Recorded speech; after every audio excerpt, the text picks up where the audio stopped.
নারীর দেহে যৌন উত্তেজনা হলে আসলে কিছু শারীরবৃত্তীয় পরিবর্তন ঘটে যেগুলো স্বাভাবিক এবং দেহকে যৌন মিলনের জন্য প্রস্তুত করে। এগুলোকে অনেকেই কষ্টকর ভাবেন না, বরং এক ধরনের টান টান আনন্দদায়ক উষ্ণ অনুভূতি হিসেবে অনুভব করেন। সংক্ষেপে বললে, ১. উত্তেজনা, এক্সাইটমেন্ট ফেজ। যোনি ও যৌনির চারপাশে পরিবর্তন হয়। রক্ত সঞ্চালন বেড়ে যায়, যোনির ভেতর ভগাঙ্কুর বা ক্লিটোরিস ও ল্যাবিয়ায় রক্ত জমে ফুলে উঠে ও স্পর্শে সংবেদনশীল হয়।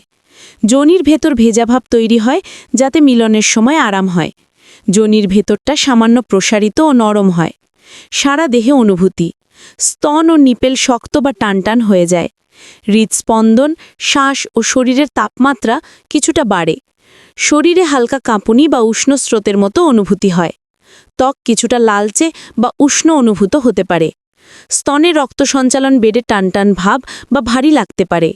সারা শরীরে একটা টানটান বা গা শিরশিরে অনুভূতি তৈরি হয়, যেটা আস্তে আস্তে বাড়তে থাকে।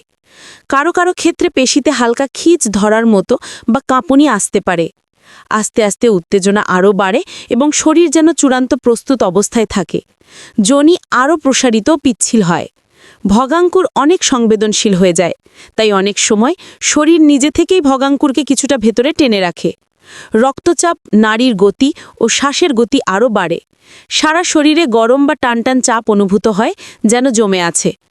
পরামর্শ উপকারী মনে হলে লাইক, শেয়ার, ফলো ও সাবস্ক্রাইব করুন। Visit free. চিকিৎসা বিষয়ক টিপস ও পরামর্শ পেতে স্ক্রিনে দেয়া নাম্বারে ইমো বা হোয়াটসঅ্যাপে যোগাযোগ করুন। ধন্যবাদ।